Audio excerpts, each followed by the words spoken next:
शुभ प्रभात। किसी ने कहा कि गल पानी है तो पागल बनना पड़ेगा।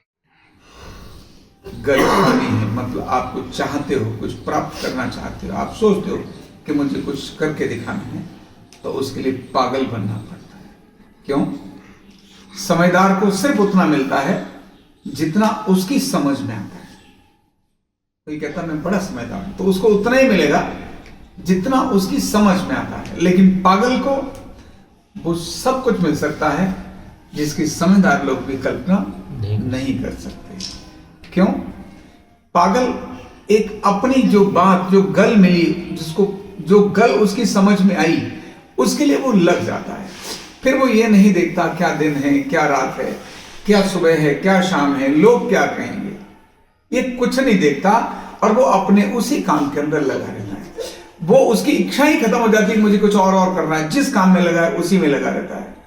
इसीलिए जब अर्जुन अपने पागलपन में आया तो बाणों को रात में भी निशाने लगाता था।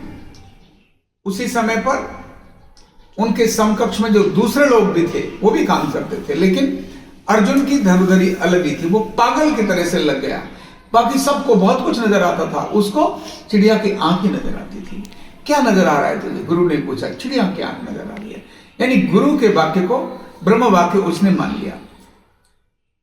राधा और मीरा, इन दोनों को क्या नजर आता था? राधा को कुछ नहीं नजर आता था, सिर्फ कृष्ण।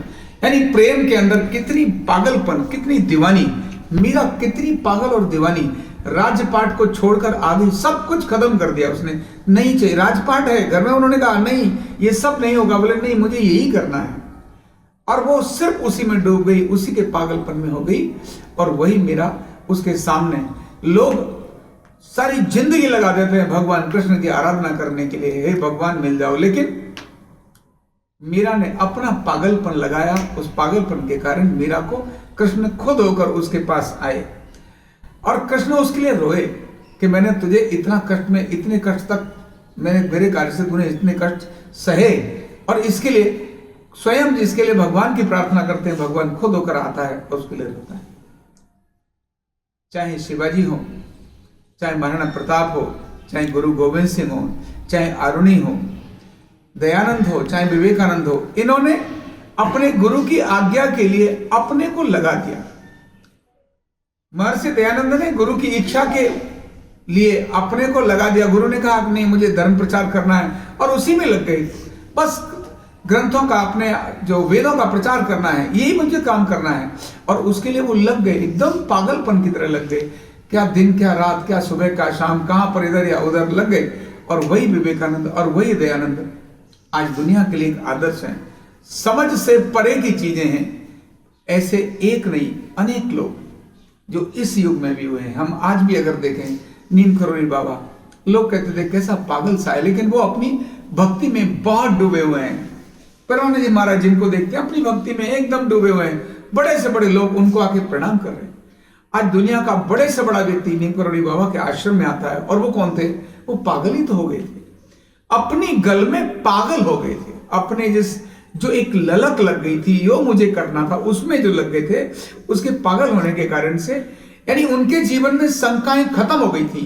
कोई शंका नहीं थी उनके जीवन के अंदर, सारे प्रश्न खत्म हो गए थे, कोई प्रश्न नहीं था उनके जीवन के अंदर। सारे असंतोष खत्म हो गए थे। अभी उनके पास कोई असंतोष ही नहीं था, सब कुछ संतोष था। और इसीलिए आज उनकी, आज वो नहीं है, लेकिन नीम करोड़ी बाबा की समाधि पर दुनिया का बड़े से बड़ा बंदा आकर साष्टांग प्रणाम करता है और कहता है हे भगवान मुझे ये दे दो। तो जो नीम करोड़ी बाबा के पास खुद नहीं था, वो व्यक्ति उनसे वो लेके जाता है। कितनी बड़ी बात है। वो आके कहता है मुझे ये दे दो। बाबा नहीं दिखाई दे रहे, लेकिन उनसे आके मांग रहा है मुझे ये दे दो, और वो सब उसको मिलता है। ये जो सब कुछ होता है, इसके लिए पागल बनना पड़ता है। तो अगर जिंदगी में कुछ पाना है, सुख पाना है, समृद्धि पानी है, आनंद पाना है, शांति पानी है, तो उसके लिए बहुत जरूरी है अपने काम के अंदर पागल बनना, बिना रुके, बिना थके। जो मैं जिस काम में लगा हूं, कुछ और ढूंढने की आवश्यकता नहीं। जिस काम में आप लगे हो उस काम को मैं और अच्छा कैसे करूं, मैं और अच्छा कैसे करूं, मैं और अच्छा कैसे करूं, और कैसा अच्छा करूं, बस यही सोच आपके अगर लगी रहेगी और चरई वेती होती रहेगी, चलते रहेंगे, तब आप अपनी समझ को एक तरफ छोड़कर पागलपन के रूप में उसमें लग जाइए। नए इनोवेशंस, नई क्रिएशंस उसमें होते चलते चले जाइए, अपने आप आगे बढ़ते जाएंगे और आपकी समझ से परे आपको आपकी चीजें मिल जाएंगी। यही एक बहुत बड़ा सफलता का राज है। बहुत बहुत धन्यवाद। न्यूरोथेरेपी का कंप्लीट कोर्स सीखने के लिए जुड़िए हमारे ऑनलाइन ट्रेनिंग प्रोग्राम से और जानिए करीब 100 बीमारियों का इलाज बिना दवा और बिना मशीन के। इस न्यूरोथेरेपी ऑनलाइन ट्रेनिंग प्रोग्राम से आप घर बैठे बन सकते हैं गवर्नमेंट सर्टिफाइड न्यूरोथेरेपिस्ट। रजिस्ट्रेशन के लिए नीचे दिए गए नंबर पर अभी कॉल करें और हाँ, हमारे वीडियो को लाइक करना, शेयर करना और चैनल को सब्सक्राइब करना बिल्कुल भी ना भूलें। धन्यवाद।